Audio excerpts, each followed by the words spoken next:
Alors, le groupe Insoumis, à l'Assemblée nationale, a décidé cette année de faire fonctionner son droit à avoir une commission d'enquête, comme on l'avait fait les années précédentes, et cette fois-ci, nous avons décidé de la faire sur le thème de l'eau. C'est une...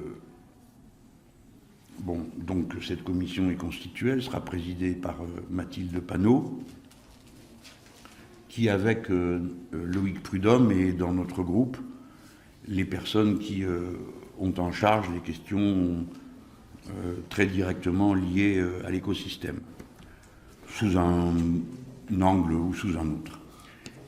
Alors, la question de l'eau, évidemment, nous l'abordons à partir des événements qui se sont imposés à nous et qui nous ont permis de faire comprendre l'importance que nous on y attachait. C'est le moment où sont apparues les crises de sécheresse dans le pays, à des endroits inattendus. Par exemple, lorsque je me suis rendu sur le Saut du Doubs, où il n'y a plus de seau, il n'y a plus d'eau, il n'y a plus de Doubs. Ou en d'autres endroits du pays où il y a une crise de l'eau qui est liée à la manière avec laquelle elle est utilisée. Je pense à la question des bassines dans les Deux-Sèvres. Et puis à La Réunion, île traditionnellement bien arrosée, compte tenu de sa position singulière dans l'océan, et qui connaît une crise de sécheresse. Si bien que ce qui paraissait d'abord être un événement isolé, dans les Caraïbes, surtout en Guadeloupe, mais aussi en Martinique, qui arrivait peu jusqu'à la métropole. On parlait peu du fait qu'un tiers de l'île n'a plus d'eau courante, est apparu comme dorénavant un phénomène qui pouvait atteindre tout le territoire national. C'est donc par la question de l'accès à l'eau potable que nous avons commencé à poser le problème de la gestion de l'eau. Nous sommes engagés dans cette bataille, pour les plus anciens d'entre nous, depuis au moins une décennie. Je pense à tout le travail qui a été fait autour de Gabriel Amar, en lien avec les principales organisations sur le sujet. Mais nous pensons que le moment est venu de lui donner une acuité et une singularité à laquelle nous voulons identifier jusqu'à notre propre mouvement. Nous avons pensé que, par exemple, le logo de la maison insoumise pourrait changer et ne pas rester seulement le phi, mais le phi dans une goutte d'eau. La question de l'eau va devenir, est en train de devenir, devient une question pratique dans la vie quotidienne des gens. L'eau, pouvoir y accéder. Deuxièmement, une eau potable. Troisièmement, une eau potable qui soit saine, c'est-à-dire pas remplie de plastique et pas remplie de pesticides. Et formulée comme je viens de le faire, on la retrouve comme, deuxièmement, un problème politique, économique, qui produit l'eau, dans quelles conditions? Est-ce une propriété privée? Est-ce une propriété collective? Ensuite, quelle politique permet d'accéder à un service de l'eau raisonné et raisonnable? Comment se fait-il qu'on perde la moitié de la flotte qu'on transporte dans nos canalisations? Et enfin, ça devient un problème géopolitique, après avoir été un problème politique, économique, individuel, un problème géopolitique, et on peut dire que les guerres de l'eau sont commencées dans plusieurs endroits du monde. Au demeurant, nous observons que la question de l'eau a été au point de départ de plusieurs révolutions citoyennes dans le monde dans la période récente. Ce fut le cas au Liban, ce fut le cas au Chili, ce fut le cas en Équateur, et dans plusieurs pays où se sont exprimés des grands mouvements de masse et de population. Le point de départ, avant que les questions sociales et politiques viennent sur le tapis, sont les questions de l'eau. Voilà. Voilà le cadre dans lequel intervient notre commission d'enquête. On connaît les trois chiffres que je vais répétant d'une réunion à l'autre. La planète est faite de 70% d'eau. Il y a à peine 2% d'eau potable. À 2% de manque d'eau dans votre corps, vous avez soif. À 10%, vous délirez. À 12%, vous êtes mort. L'eau est le dénominateur commun de toute vie, de toute forme de vie, et aucun problème, aucune question ne peut être discutée sans qu'elle intègre la question de l'eau. J'achève en vous rappelant ce que nous avons fait ici depuis que nous siégeons en groupe insoumis. En décembre 2017, nous avons fait une proposition de loi constitutionnelle visant à faire de l'accès à l'eau un droit inaliénable. Nous reprenions les batailles politiques qui avaient été menées par nos amis et camarades boliviens et les votes de l'ONU sur le sujet. En juin 2018, il y a eu le rapport de notre camarade le rapporteur Loïc Prudhomme dans le cadre de la mission d'information sur la ressource en eau. Tous ces documents sont disponibles. En juin 2020, Loïc présidait une commission qui avait à traiter de la question des conflits d'usage de l'eau, qui sont une des formes sous lesquelles apparaissent la plupart du temps, apparaît la question de l'eau. Enfin, moi-même, pas ici, mais devant le mouvement, les Insoumis, j'ai présenté une résolution, l'eau, notre défi commun, qui a été adoptée par l'Assemblée représentative du mouvement. Il va de soi que dans la campagne présidentielle que j'anime, la question de l'eau jouera le rôle de fil conducteur entre plusieurs aspects de la politique que nous défendons. Voilà, je n'en dis pas plus. Nous voici en janvier 2021. La commission d'enquête sur la mainmise sur la ressource en eau par les intérêts privés et ses conséquences est présidée par Mathilde Panot, et c'est à elle que je donne la parole. Merci beaucoup Jean-Luc. Bonjour à toutes et à tous. Nous faisons cette conférence de presse pour vous annoncer le lancement de cette commission d'enquête. Vous le savez, chaque année, l'opposition a un droit de tirage pour décider d'une commission d'enquête. Nous avons décidé de l'exercer sur l'eau, donc sur la main basse des intérêts privés sur l'eau et sur ses conséquences.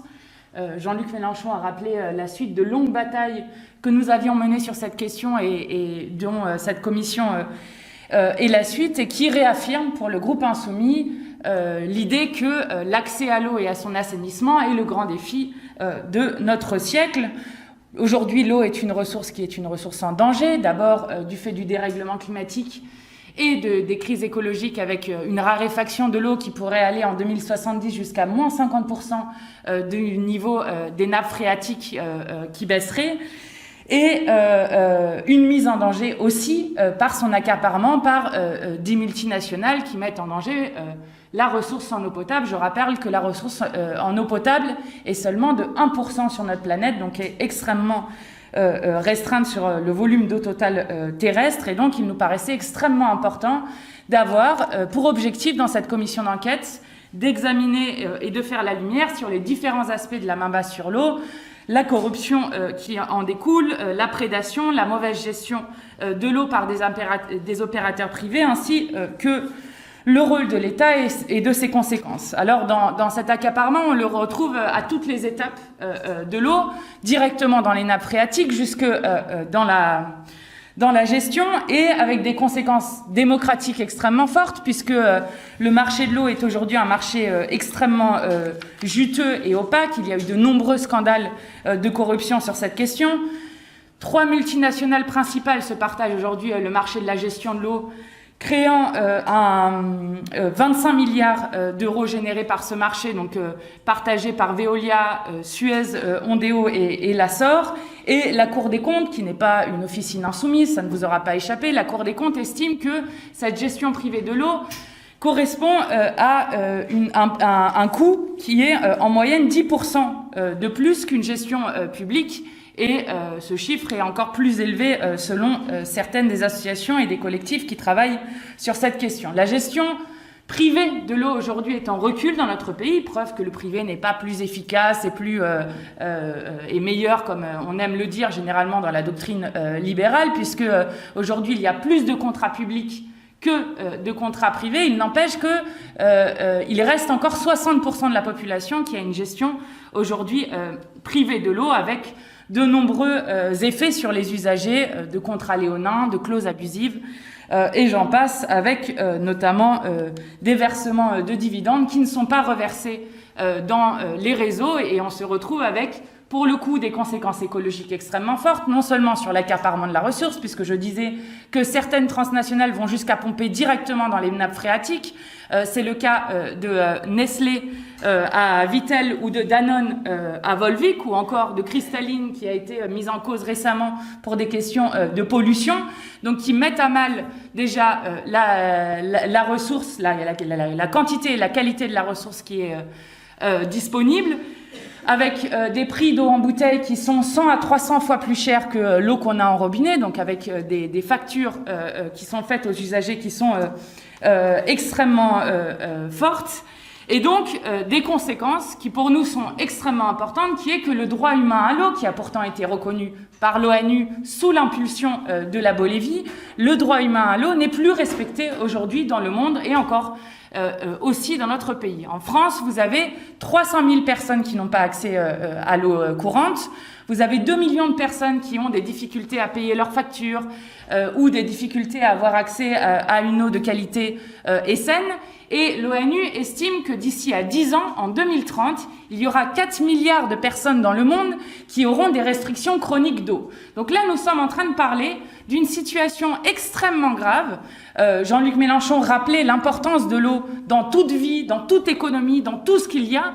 Ce qui se passe actuellement dans notre pays, peut-être le voit-on le mieux en Outre-mer, et c'est pour ça que je suis heureuse aussi qu'il y ait à la fois Loïc Prudhomme, qui est notre grand spécialiste, mais aussi Jean-Hugues Rattenon, député des Outre-mer, parce que les Outre-mer sont aujourd'hui en première ligne de cette pénurie d'eau. Vous avez notamment en Guadeloupe, mais aussi à Mayotte, mais aussi en Guyane, Jean-Hugues en parlera.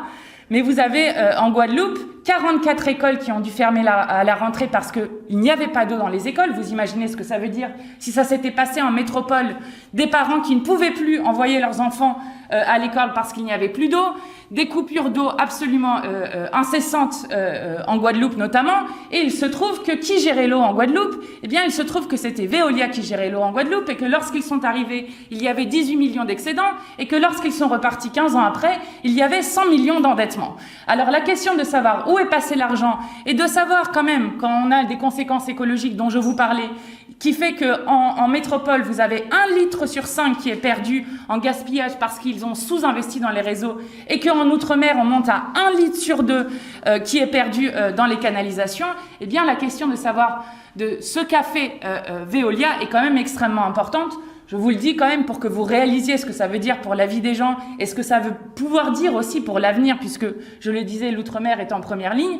Ça veut dire concrètement, par exemple, une mère seule avec des enfants guadeloupéennes qui reçoit le jour de Noël une facture de 100 000 euros pour son eau au titre de 2017, donc à Noël 2020. Donc ça veut dire des choses comme ça, d'autres usagers m'ayant parlé de 17 000 euros de factures qu'ils ont reçues ou encore de factures de 22 000 euros. Vous imaginez ce que ça veut dire. Donc, la conséquence de cet accaparement de l'eau, c'est d'abord, en plus d'un problème démocratique, un droit humain à l'eau qui est bafoué. Et nous souhaitons réaffirmer que le droit humain à l'eau doit être réaffirmé. C'est, alors que des conflits d'usage vont augmenter, et ça c'était notamment la mission d'information qu'avait menée Loïc Prudhomme, c'est des multinationales qui ont la priorité sur les usages indispensables à la vie, et notamment ceux des habitantes et des habitants de notre pays. Les enjeux écologiques avec donc les fuites, mais aussi la question des pollutions. Donc c'est toutes ces conséquences et cette réalité de l'accaparement de l'eau en France par des multinationales que nous voulons mettre en lumière avec cette commission d'enquête. Bien sûr, nous ferons aussi des recommandations. J'espère que nous pourrons faire des déplacements lors de cette commission d'enquête qui donc peut durer 6 mois, probablement avec une remise de rapport qui sera remise en juillet. J'espère que nous pourrons aller notamment en Outre-mer, mais bien évidemment aussi auditionner l'ensemble des PDG de ces multinationales, le ministère pour savoir quel est le rôle de l'État aussi et comment l'État laisse faire cet accaparement de la ressource en eau. Et peut-être pour terminer, si nous faisons cette commission d'enquête, c'est pour dire avant tout que l'eau est trop précieuse pour être laissée aux mains des multinationales, que les multinationales n'ont pas à décider et à choisir et à faire du profit autour d'un commun qui est indispensable à la vie. Et je voulais vous rappeler une phrase qui a été prononcée il y a plus de 30 ans par Thomas Sankara, qui a été alors le président du Burkina Faso, et qui disait déjà à l'époque « Il faut choisir entre le champagne pour quelques-uns et l'eau potable pour tous ». Eh bien, je crois que cette phrase augurait déjà la guerre de l'eau qui a commencé et le défi qui est celui de notre siècle. Nous avons fait notre choix et j'espère bien que cette commission d'enquête contribuera à mettre en lumière cet accaparement par des intérêts privés de la ressource en eau et surtout à proposer des solutions sur lesquelles j'espère les députés de La République En Marche aussi comprendront l'intérêt général qui existe derrière le fait de refuser qu'on marchandise un commun indispensable à la vie. Merci.